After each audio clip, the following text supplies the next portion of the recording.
Verstappen takes the sprint win, but it's Norris on pole in COTA. Let's get into it.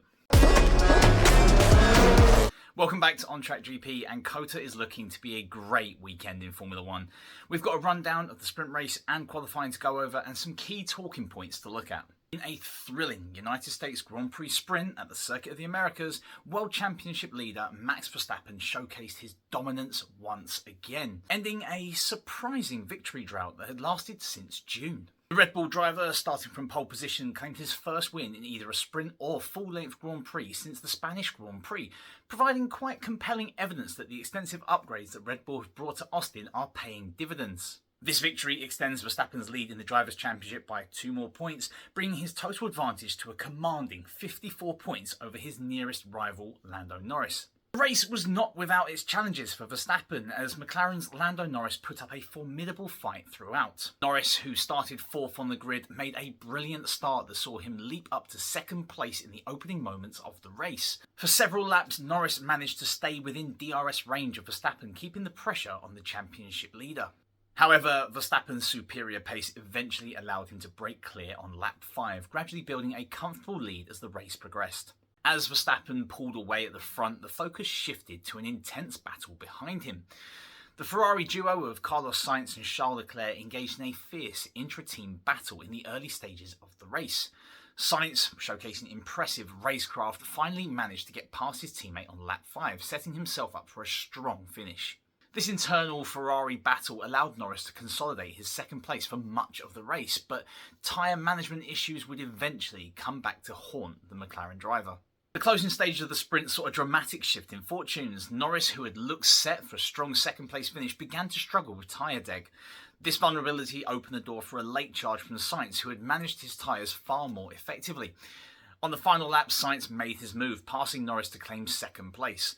The drama didn't end there, as Leclerc, sensing an opportunity, pushed hard to follow his teammate through. This led to a controversial moment between Norris and Leclerc at turn 15, where Norris appeared to alter his line while defending. Leclerc was forced to take evasive action, running wide and allowing Norris to hold on to the final podium position. The incident was investigated by the stewards post-race, but Norris was ultimately cleared of any wrongdoing. While the front of the field provided plenty of excitement, for the performance of the Mercedes team was a talking point for different reasons. Many had expected the Silver Arrows to showcase improved pace with their upgraded car, but the results fell short of expectations. George Russell, who had started an impressive 2nd on the grid, gradually fell back through the field, eventually finishing in 5th place. His teammate Lewis Hamilton fared slightly worse, coming home in 6th. This underwhelming performance will undoubtedly lead to some soul-searching moments within the Mercedes camp as they look to improve for today's Grand Prix. In a positive turn of events for the home crowd, the Haas F1 team had a strong showing on American soil. Kevin Magnussen and Nico Hülkenberg finished 7th and 8th respectively, scoring valuable points for the American-owned team.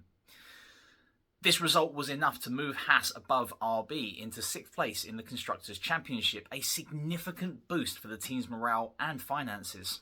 Reflecting on his victory, Verstappen said, "It feels a bit like the old times. I'm very happy with today. If you look at the whole race, Ferrari was also very quick. For us, finally, we are racing again. Normally, we are always looking back, but now we can just do our own race. So we had a good pace." This statement does highlight some confidence boost for Verstappen, and his win has certainly given him that. And the Red Bull team, who have faced increased competition in recent races, can start to breathe a little bit easier. Norris, despite losing 2nd place in the closing stages, remained upbeat about his performance. "It was a good race," he commented. "I'm pretty happy with how things ended up. It was a tough one. I thought I could hang on to 2nd, but Carlos did a good job. My front tyres were completely finished, so there wasn't a lot I could do." This honest assessment from Norris underscores the challenges of tyre management in the sprint format, where there are no pit stops to alleviate degradation issues. With this sprint victory, Verstappen has now won all 4 of this season's sprints, further cementing his reputation as the most dominant force in Formula 1 at present. However, the challenge is far from over for the Dutchman.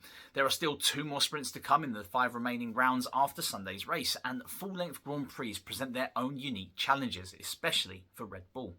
Moving on to qualifying for the United States Grand Prix at COTA, and it delivered a thrilling spectacle, with Lando Norris stunning the paddock by clinching pole position from the championship leader Max Verstappen. This was actually a bit of an unexpected turn of events, so it sets the stage for what promises to be an enthralling Grand Prix. The session kicked off with a bang in Q1 as drivers jockeyed for position to avoid early elimination. Norris initially set the pace for 134.029, but Verstappen quickly responded by lowering the benchmark to 133.69.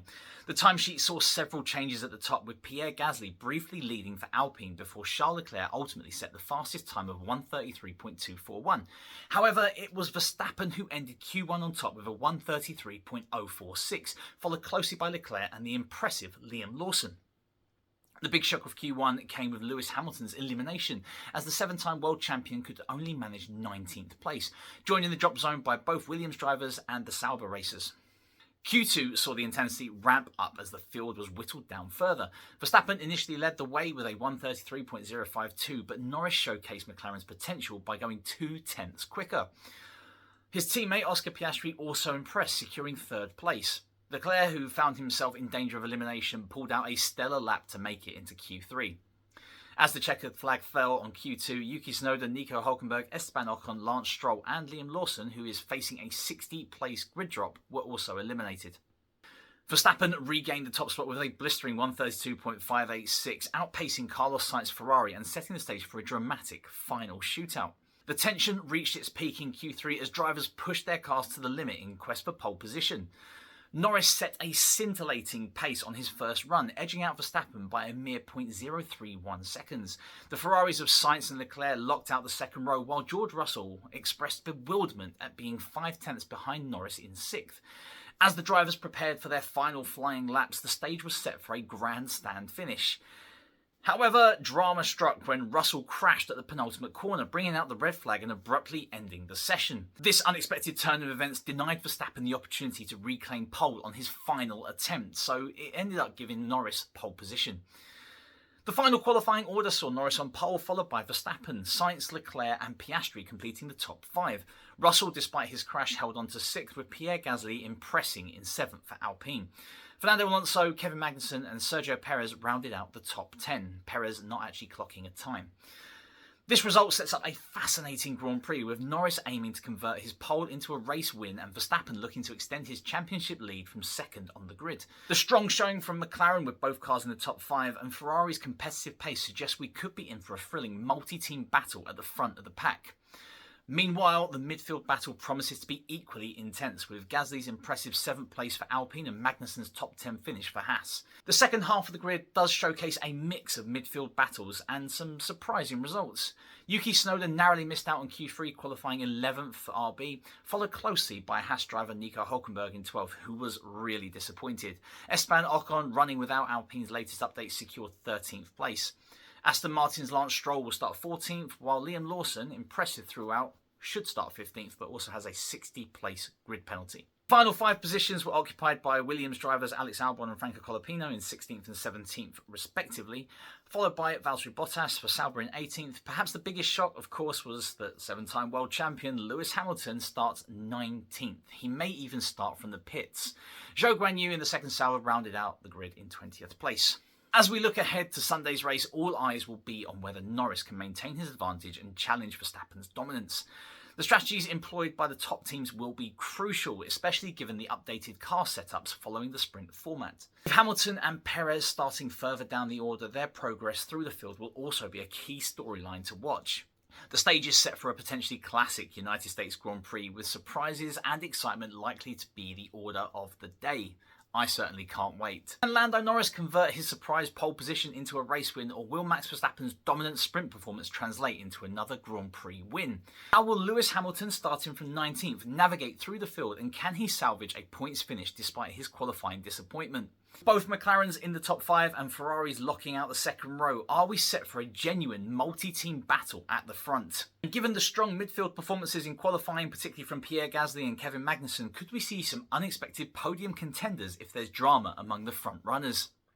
As always, let me know what you think in the comments. Remember to like, share, comment and subscribe. Keep the pedal to the metal, and I'll see you at the checkered flag.